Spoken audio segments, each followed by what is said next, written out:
Hey, welcome to the channel. It's Jack, the muscle and mobility maker with Stronghold Strength and Conditioning. And today, I'm going to be taking you through some hand, wrist, and forearm mobilities to help you recover quicker after you've had some tough sessions.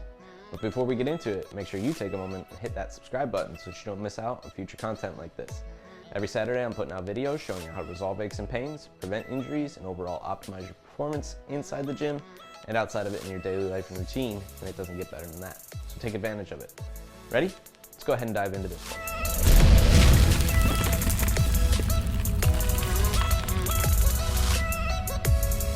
All right, like I said, today I'm going to be taking you through pretty much all the mobilities you could possibly need to help your forearms recover quicker after you've had some hard training sessions and you're dealing with that muscle soreness there.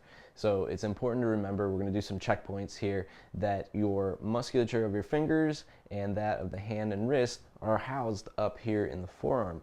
So it's important that we also address what's happening down here at the fingers and hand and wrist, and that will help speed up the recovery time of what's going on with those forearms. And what we're going to do is show you a few different joint distractions and also some self-myofascial release techniques that you can be using to really help just restore those tissues, but also strengthen those tissues for the future as you continue to build strength there. Ready? Let's go ahead and dive into the exercises here.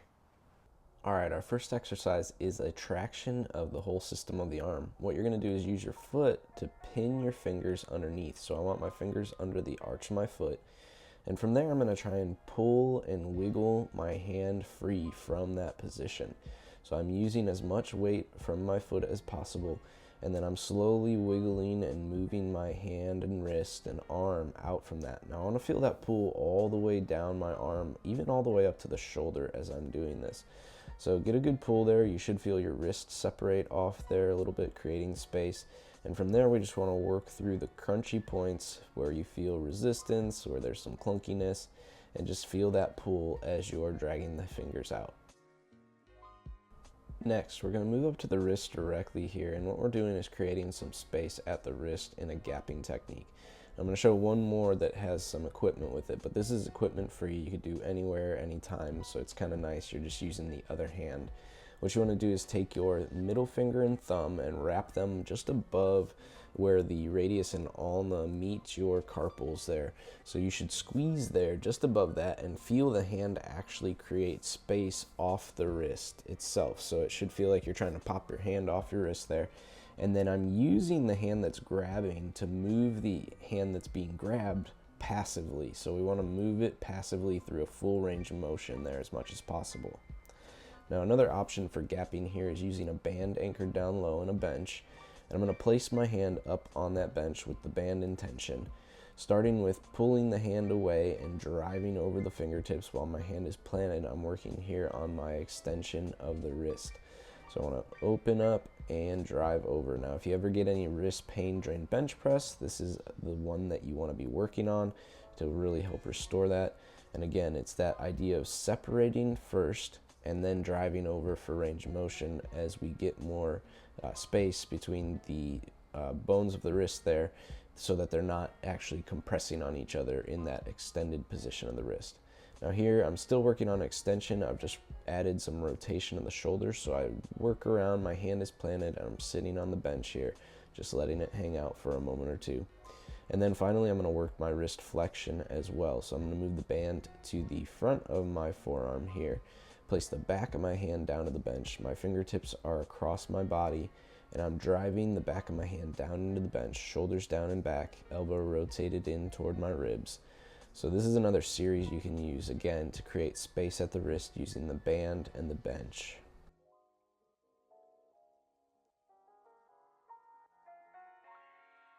Next, this is one of my favorite for forearm recoveries because of the blood flow restriction effects of mobility floss. And we're getting some self-myofascial release here as well. So there's a lot of benefits to be had. Wrap your forearm all the way from wrist up to elbow into the elbow pit there. And now we're going to take it again into extension of the wrist. I'm going to work it with the shoulder rotation again, fingertips pointed back toward me. And I'm just playing. You'll see me play with my head and neck because you'll feel stuff go all the way up there as you're doing these.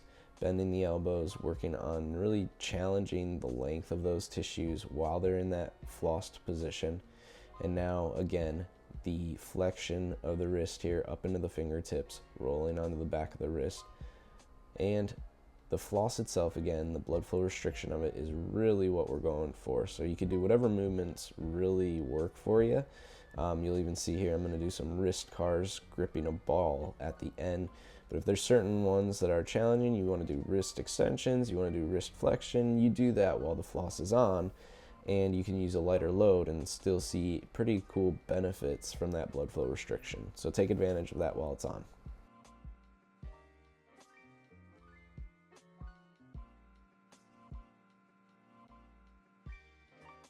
And lastly, in case that floss does not get deep enough when we're doing the self-myofascial release there, you can use a block here, yoga block, and a kettlebell to smash the forearm tissues and get in there a little bit deeper. So those extensors are going to be the ones that usually stand out as being a little bit more tender to this pressure here. Take your time, pin down the tissues, and then start moving the hand and wrist through a full range of motion. Circles, flexion, extension, radial and ulnar deviation, all those different movements, so that you can, again, pin those tissues down, tack them down, and floss them through the pressure of the kettlebell.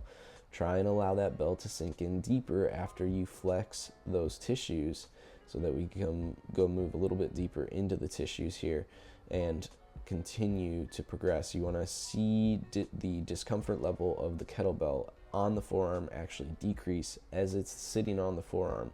It should not be increasing. It should be something that improves with the duration that you're on there. Then you also flip the hand over, get those flexors as well. This is a little bit harder to target just because of the location and how we have to kind of angle our body. But we could still kind of get in there, and you'll see I'm rotating the palm over, kind of dragging those tissues under the pressure of the bell. And again, this will help restore those tissues over time, and it should be less uncomfortable as you do it more regularly.